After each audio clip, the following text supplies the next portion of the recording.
Bharat Ratna doctor Bhimrao Ambedkar ರವರಿಗೆ ಕೋಟಿ ಕೋಟಿ ನಮನ. ಇವರ ಜೀವನವನ್ನು ಆಧರಿಸಿ ಈ ಧಾರಾವಾಹಿಯನ್ನು ನಿರ್ಮಿಸಲಾಗಿದೆ. ರಾಷ್ಟ್ರಕ್ಕೆ, ರಾಷ್ಟ್ರದ ಜನರಿಗೆ ಅಂಬೇಡ್ಕರರ ಕೊಡುಗೆ ಅಪಾರ.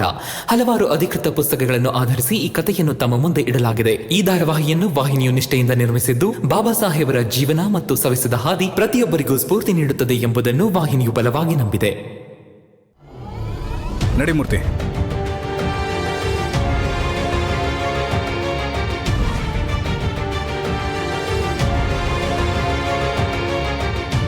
ಅಯ್ಯೋ ನಡೀರಿ, ಎಲ್ರು ಮಲ್ಗೋಣ. ನಾಳೆ ಬೆಳಿಗ್ಗೆ ಬೇಗ ತಯಾರಾಗಿ ಹೊರಡ್ಬೇಕಲ್ಲ. ಏನ್ರಪ್ಪ, ಮೂರ್ತಿ ಮದ್ವೆ ಇದೆಯಲ್ಲ, ನಡೀರಿ ನಡೀರಿ. ಯಾರು ಜಾಗ ಬಿಟ್ಟು ಕದ್ಲೋ ಹಾಗಿಲ್ಲ. ಮೂರ್ತಿ ಮನೆಗ್ ವಾಪಸ್ ಬಂದು ಸತ್ಯ ಏನು ಅಂತ ಹೇಳೋ ತನಕ ಯಾರು ಮನೆಗ್ ಹೋಗೋ ಹಾಗಿಲ್ಲ.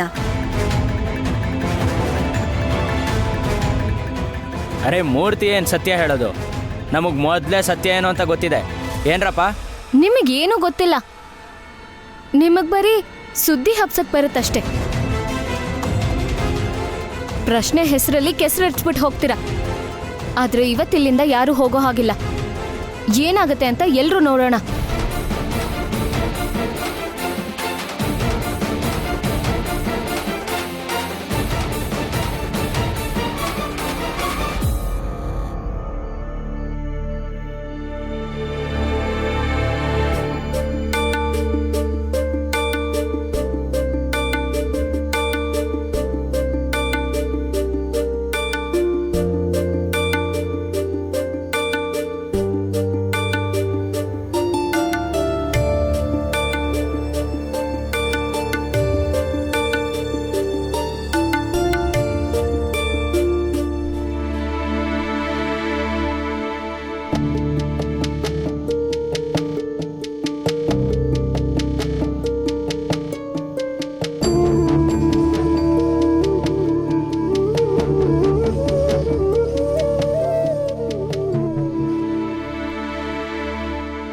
ನಿನ್ನೊಬ್ಬನಿಂದ ನಾನು ಇಡೀ ರಾತ್ರಿ ಒದ್ದಾಡ್ಕೊಂಡು ಕೆಲಸ ಮಾಡೋ ಥರ ಆಯ್ತು.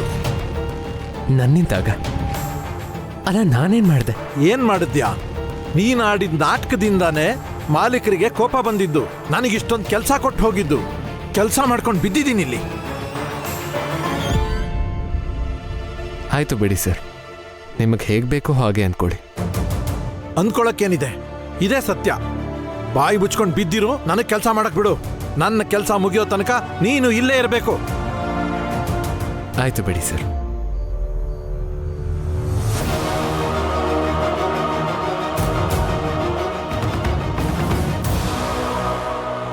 ಅಪ್ಪ ನೋಡ್ತೀರಿ, ಭೀಮಣ್ಣ ಖಂಡಿತ ಕೆಲಸದಲ್ಲಿರ್ತಾರೆ.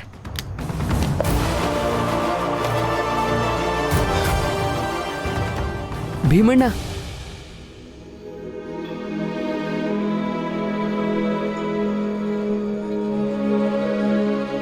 ಭೀಮಣ್ಣ, ನೀವ್ ಇಲ್ಲಿ ಕೂತಿದ್ದೀರಾ?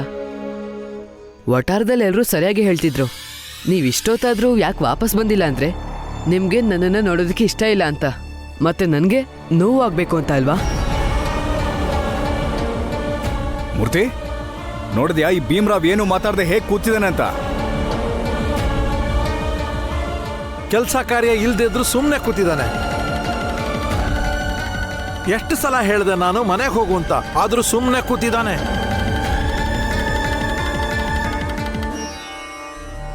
ಭೀಮಣ್ಣ, ನಿಮ್ಮಿಂದ ಇದನ್ನ ನಿರೀಕ್ಷೆ ಮಾಡಿರ್ಲಿಲ್ಲ. ನೀವು ನನ್ನ ಮನ್ಸು ಮಾತ್ರ ಅಲ್ಲ, ನನ್ನ ನಂಬಿಕೆನೂ ಮುರಿದಿದ್ದೀರಾ. ಜಗತ್ತಲ್ಲಿ ಯಾರು ಬೇಕಾದ್ರೂ ತಪ್ಪು ಮಾಡ್ಬೋದು ಅಂತ ಅನ್ಕೊಂಡಿದ್ದೆ, ಆದ್ರೆ ನೀವು ತಪ್ಪು ಮಾಡಲ್ಲ ಅನ್ಕೊಂಡಿದ್ದೆ. ಆದ್ರೆ ಇವತ್ತು ತಪ್ಪು ಮಾಡಿದಾನಲ್ಲ. ನಡಿಮೂರ್ತಿ, ಒಳ್ಳೇದಾಯ್ತು. ಇವತ್ತೇ ನಿನ್ನ ಮನಸ್ಸಲ್ಲಿರೋ ಭೀಮರಾವ್ ಥರ ಆಗಬೇಕು ಅನ್ನೋ ಆದರ್ಶ ಕುಸ್ತು ಬಿತ್ತಲ್ಲ. ಮತ್ತೆ ನಾಳೆ ನೆಮ್ಮದಿಯಾಗಿ ಮದುವೆ ಆಗ್ಬೋದು ನೀನು. ನಡಿ.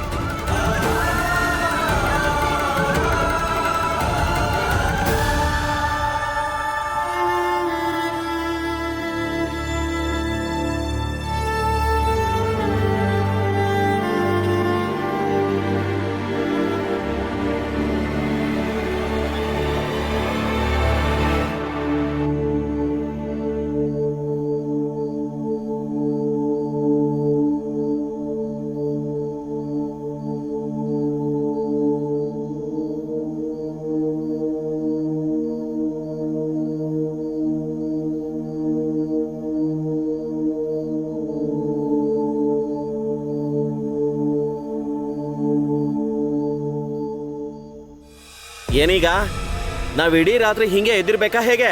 ಎದ್ದಿರ್ಲೇಬೇಕಲ್ಲ ನಂಜುಂಡಣ್ಣ. ಬೇಕಾ ಬಿಟ್ಟಿ ಪ್ರಶ್ನೆ ಎತ್ತಿದ್ರೆ ಹೀಗೆ ಎದ್ದಿರ್ಲೇಬೇಕಾಗತ್ತೆ. ಇನ್ಯಾವ ಪ್ರಶ್ನೆನೂ ಉಳ್ದಿಲ್ಲ.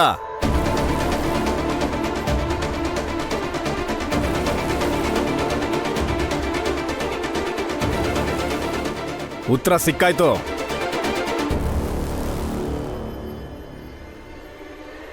ನೀನೇ ಹೇಳು ಮೂರ್ತಿ, ಎಲ್ಲದಕ್ಕಿಂತ ಮುಂಚೆ ನಾನು ನಿನಗೆ ತಲೆ ಕೆಡ್ಸಕ್ ನೋಡ್ನೋ ಇಲ್ಲ ಭೀಮಾನೋ ಅಂತ ಹೇಳು.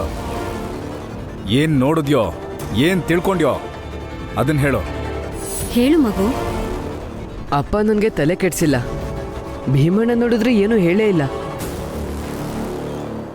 ಮತ್ತೆ ಏನಾಯ್ತು ಅಲ್ಲಿ? ಭೀಮಣ್ಣ ಆಫೀಸಲ್ಲಿ ಕೂತಿದ್ರು, ಏನೂ ಕೆಲಸ ಮಾಡ್ತಿರ್ಲಿಲ್ಲ. ಅವ್ರ ಮನೆಗೆ ಯಾಕೆ ವಾಪಸ್ ಬಂದಿಲ್ಲ ಅಂದ್ರೆ ಅವ್ರಿಗೆ ನನ್ನ ಮುಖ ನೋಡೋಕೆ ಇಷ್ಟ ಇರಲಿಲ್ಲ.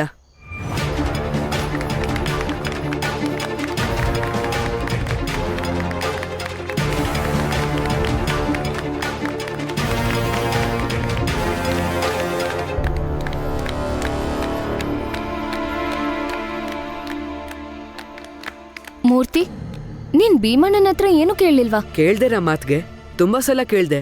ಆದ್ರೆ ಭೀಮಣ್ಣ ಒಂದ್ ಮಾತನ್ನು ಮಾತಾಡಿಲ್ಲ.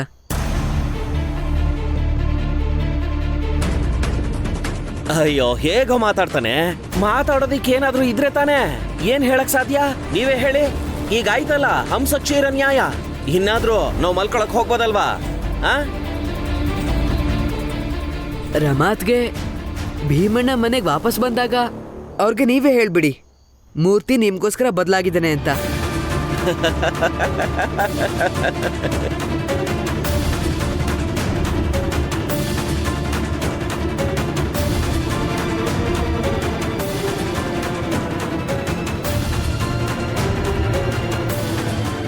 ಅಯ್ಯೋ, ಹೊರಗೆ ಹೋಗಿ ಭೀಮ ನೋಡ್ಕೊಂಡು ಬರೋದ್ ಬಿಟ್ಟು ಒಳಗೆ ಯಾಕೆ ಹೋದ್ಲು?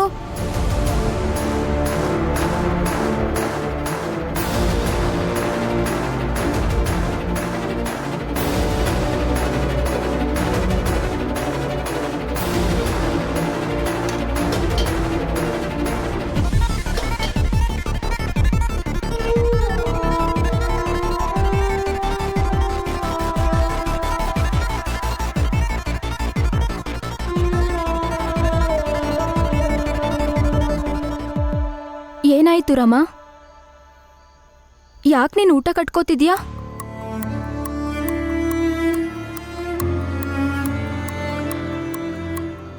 ಅವರು ಮನೆಗೆ ಬರಲ್ವಲ್ಲ, ಅದಕ್ಕೆ ಊಟ ತಗೊಂಡು ಹೋಗ್ತಿದ್ದೀನಿ. ನೀನು ಭೀಮವ್ವ ಬೇಕು ಅಂತ ಹೀಗೆಲ್ಲ ಮಾಡ್ತಿದ್ದಾರೆ ಅಂತ ನಂಬ್ತಿದ್ಯಾ? ಇದರಿಂದ ಮೂರ್ತಿ ಕೋಪ ಕಮ್ಮಿ ಆಗಲ್ಲ. ಹೌದು ರಮ, ಇದ್ರಿಂದಾನೇ ಭೀಮ್ ಭಾವನ ವಿರೋಧ ಮಾಡೋರು ತಮಾಷೆ ಮಾಡೋ ಥರ ಆಗುತ್ತೆ.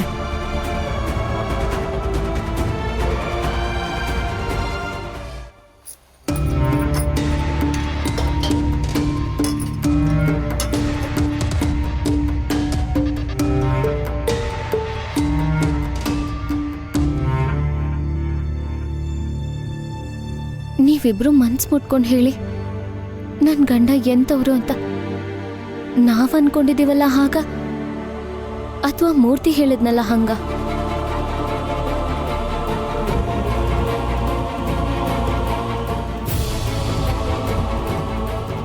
ಭೀಮ್ಬಾವ ನಾವ್ ಹೇಗ್ ಅಂದ್ಕೊಂಡಿದ್ವೋ ಹಾಗೇ ಇದ್ದಾರೆ. ಅಪ್ಪಿ ತಪ್ಪಿನೂ ಮೂರ್ತಿ ಹೇಳ್ದಂಗಲ್ಲ ಅವರು. ಅಂದ್ರೆ ಭೀಮ್ರಾವ್ ಅಂಬೇಡ್ಕರ್ ಮೊದಲಿದ್ದ ಹಾಗೆ ಈಗಲೂ ಇದ್ದಾರೆ. ನಾನು ಅಲ್ಲಿಂದ ವಾಪಸ್ ಬರೋ ಹೊತ್ತಿಗೆ ಎಲ್ಲ ಸಾಬೀತು ಮಾಡ್ತೀನಿ. ಹೋಗ್ಬಿಡ್ತೀನಿ.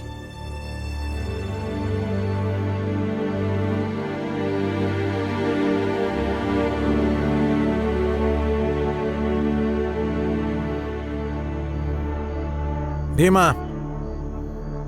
ಬಾಯಿಲಿ.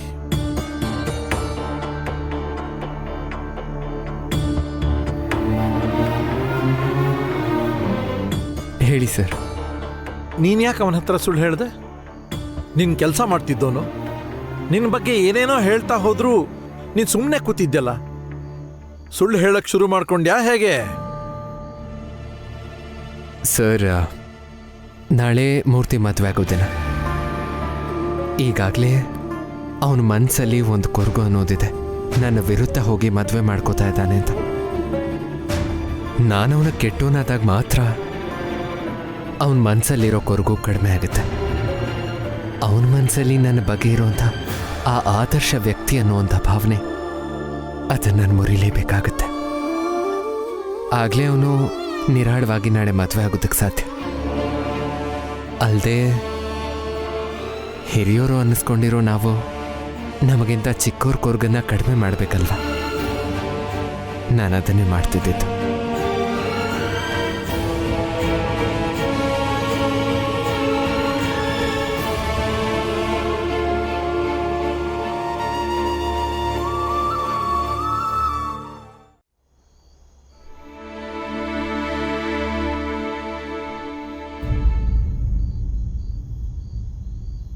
ನಾನ್ ನೀವ್ ಹೇಗೆ ಅನ್ಕೊಂಡಿದ್ನೋ ಡೇಟ್ ಹಾಗೇ ಇದ್ದೀರಾ.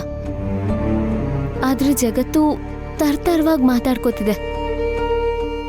ಆದ್ರೆ ನನ್ ಮನ್ಸಿಗೆ ಗೊತ್ತಿತ್ತು ನೀವ್ ಯಾರ ಮೇಲೂ ಅತಿಯಾದ ಒತ್ತಡ ಹಾಕಲ್ಲ ಅಂತ. ತುಂಬಾ ತುಂಬಾ ಧನ್ಯವಾದ. ಧನ್ಯವಾದ ಯಾಕ್ರಮ್ಮ? ನನ್ ಮನ್ಸಲ್ಲಿ ಗಂಡನ ಬಗ್ಗೆ ಯಾವ ಉದ್ದೇಶ ಇದೆಯೋ ಅದು ಸಾಸಿವೆ ಅಷ್ಟು ಕಮ್ಮಿ ಆಗಿಲ್ಲ. ಎಲ್ಲದಕ್ಕಿಂತ ಕಷ್ಟವಾದ ಕೆಲಸ ಒಬ್ಬ ವ್ಯಕ್ತಿ ಮೇಲೆ ನಂಬಿಕೆ ಇಟ್ಕೊಳ್ಳೋದು. ವಿಚಿತ್ರವಾದ ಗಂಡ ಹೆಂಡ್ತಿ ನೀವು. ಬರೀ ಭೀಮರಾವ್ ಬಗ್ಗೆನೇ ಮಾತಾಗ್ತಿದೆ. ಮೊದಲು ಒಬ್ಬ ಬರ್ತಾನೆ, ಭೀಮರಾವ್ನ ಏನೋ ಕೇಳ್ತಾನೆ, ಕೋಪಿಸ್ಕೊಂಡು ಹೋಗ್ತಾನೆ. ಆಮೇಲೆ ನೀನ್ ಬಂದಿದ್ಯಾ, ಭೀಮರಾವ್ನ ಹೊಗಳಿ ಮಹಾತ್ಮ ಮಾಡಕ್ ನೋಡ್ತಿದ್ಯಾ. ನಮ್ ಜಾತಿಲ್ ಮಾತಾಡಕ್ ಎರಡೇ ವಿಷಯ ಇರೋದು ಈಗ. ಒಂದು ಸಮಸ್ಯೆ, ಮತ್ತೊಂದು ಸಮಸ್ಯೆಗೆ ಪರಿಹಾರ. ನಿಮಗಿದೆಲ್ಲ ಅರ್ಥ ಆಗಲ್ಲ, ಬಿಟ್ಬಿಡಿ. ಇದು ಆಫೀಸು, ಸಂಬಂಧಗಳನ್ನ ನಿಭಾಯಿಸೋ ಜಾಗ ಅಲ್ಲ. ಹೊರಡು ನೀ ಇಲ್ಲಿಂದ. ನೀನ್ ಮನೆಗೆ ಹೋಗುರಮ್ಮ. ತಗೊಳ್ಳಿ, ಊಟ ಮಾಡಿ. ನಾನಿನ್ ಬರ್ತೀನಿ.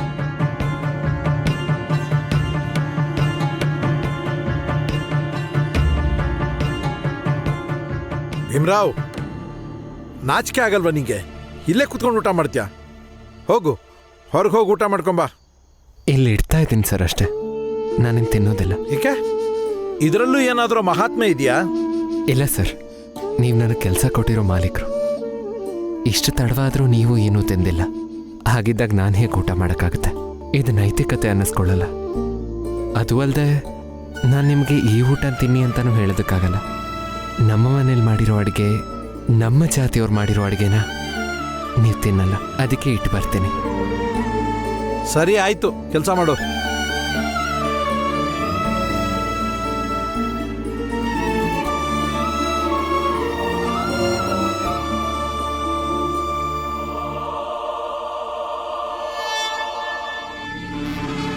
ಅಯ್ಯೋ, ಏನಾಯ್ತು?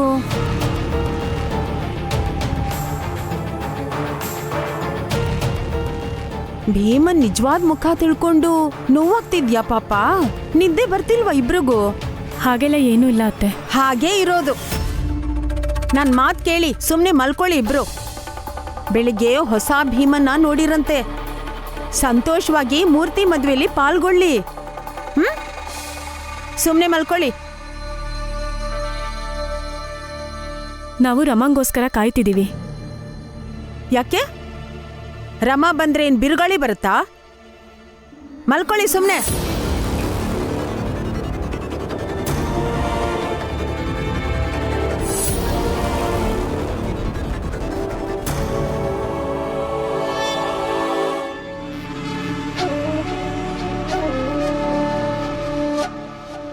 ಈಗ ನೀವು ಎದ್ದಿರ್ಬೇಕು. ರಮಾ ಬರೋ ತನಕ ನೀವು ಕಾಯ್ಬೇಕು ಅತ್ತೆ.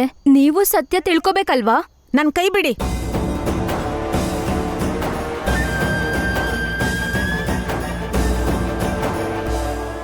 ಏನಾಯ್ತು? ಯಾಕೆ ಹೀಗೆ ಅತ್ತೆ ಕೈ ಹಿಡ್ಕೊಂಡಿದ್ದೀರಾ? ಅತ್ತೆಗೆ ಸತ್ಯ ತಿಳಿಸೋದಕ್ಕೆ, ಅರ್ಥ ಮಾಡಿಸೋದಕ್ಕೆ. ಅದೇನಂದ್ರೆ ಮೂರ್ತಿ ಮುಂದೆ ಬೇಕು ಅಂತ ಸುಳ್ಳು ಹೇಳಿದ್ದಾರೆ. ಏನು? ಏನೇನೋ ಹೇಳ್ಬೇಡ. ಏನೂ ಹೇಳ್ತಿಲ್ಲ ಅತ್ತೆ, ನಾನ್ ಕಣ್ಣಾರೆ ನೋಡ್ಕೊಂಡು ಬಂದೆ. ನಾಳೆ ಮೂರ್ತಿ ಮದುವೆ ಆಗೋ ದಿನ. ಈಗಾಗಲೇ ಅವನ ಮನಸ್ಸಲ್ಲಿ ಒಂದು ಕೊರಗು ಅನ್ನೋದಿದೆ. ನನ್ನ ವಿರುದ್ಧ ಹೋಗಿ ಮದುವೆ ಮಾಡ್ಕೋತಾ ಇದ್ದಾನೆ ಅಂತ. ನಾನು ಅವನ ಕೆಟ್ಟೋನಾದಾಗ ಮಾತ್ರ ಅವನ ಮನಸ್ಸಲ್ಲಿರೋ ಕೊರಗು ಕಡಿಮೆ ಆಗುತ್ತೆ.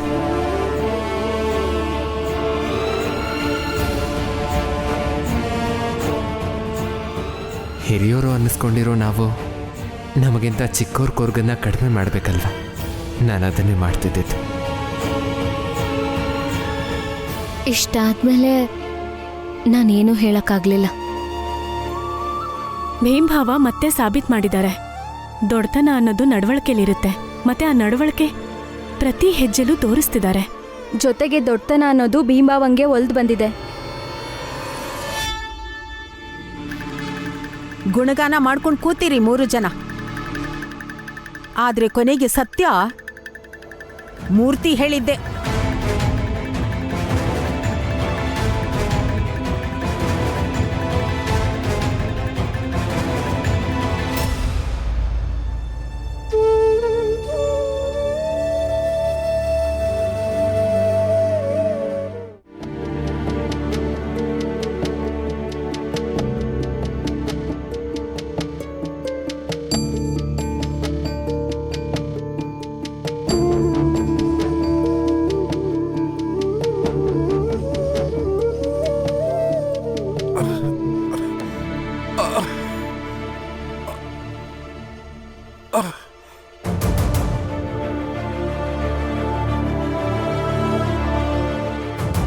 ಸರ್, ಸರ್ ಏನಾಗ್ತಿದೆ? ಅಮ್ಮ,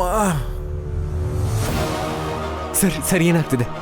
ಏಯ್, ದೂರ ನಿಂತ್ಕೋ, ಇಲ್ಲಾಂದ್ರೆ ಮೈಲ್ಗೆ ಹಾಕ್ತೀನಿ. ದೂರ ನಿಂತ್ಕೋ. ಸರ್ ನನ್ನ ಕೈ ಹಿಡ್ಕೊಳ್ಳಿ. ಹೊರಗೆ ಬನ್ನಿ, ಆಸ್ಪತ್ರೆ ಕರ್ಕೊಂಡು ಹೋಗ್ತೀನಿ. ಬನ್ನಿ. ದೂರ ನಿಂತ್ಕೋ ಭೀಮ್ರಾವ್. ಜೀವಕ್ಕಿಂತ ಜಾತಿ ದೊಡ್ಡದು ನಂಗೆ.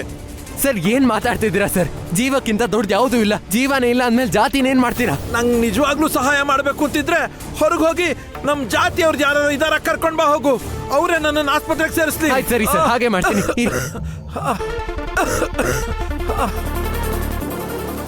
ಯಾರಾದ್ರೂ ಇದ್ದೀರಾ? ಸುತ್ತಮುತ್ತ ಯಾರಾದ್ರೂ ಇದ್ದೀರಾ?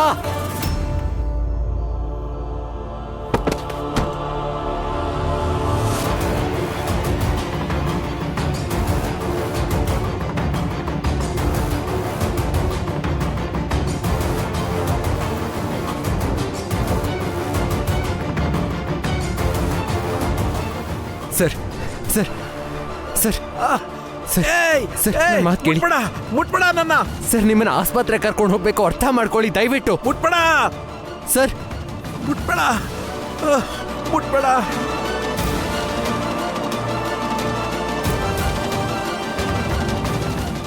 ಸರ್ ಸರ್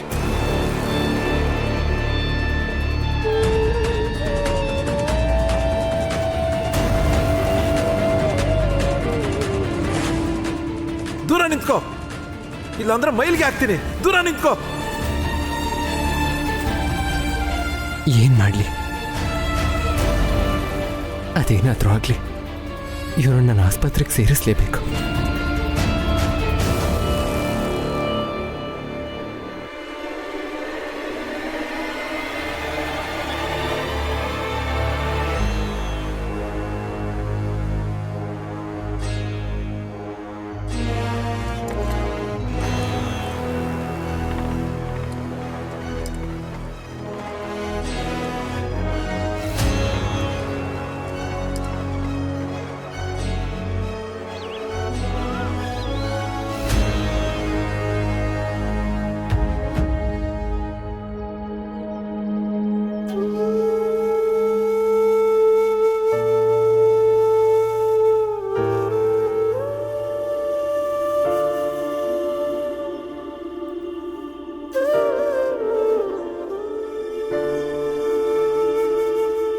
ಸರ್ ಈಗ ಆರಾಮ ಅನ್ನಿಸ್ತಿದ್ಯಾ?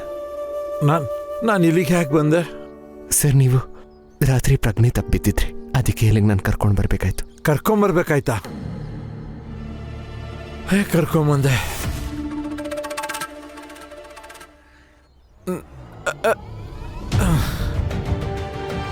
ನೀ ನನ್ನ ಮುಟ್ಲಿಲ್ಲ ತಾನೇ? ಸರ್ ನೀವು ಅರ್ಥ ಮುಟ್ಲಿಲ್ಲ ತಾನೇ? ನನ್ನನ್ನ ಜಾತಿ ಭ್ರಷ್ಟ ಆಗಿಲ್ಲ ತಾನೇ ನಾನು? ಸರ್ ನೀವು ಮಲ್ಕೊಳ್ಳಿ. ನೋಡಿ ಸರ್, ನಾನು ನಿಮ್ಮ ಹತ್ರ ಸುಳ್ಳು ಹೇಳೋದಿಲ್ಲ. ಏನಾಯ್ತು ಅದನ್ನೇ ಹೇಳ್ತೀನಿ. ನೀವು ಆಫೀಸಲ್ಲಿ ಪ್ರಜ್ಞೆ ತಪ್ಪಿದ್ದಿದ್ರಿ. ನಾನೇ ನಿಮ್ಮನ್ನ ಇಲ್ಲಿಗೆ ಎತ್ಕೊಂಡು ಬರೋ ಥರ ಆಯಿತು.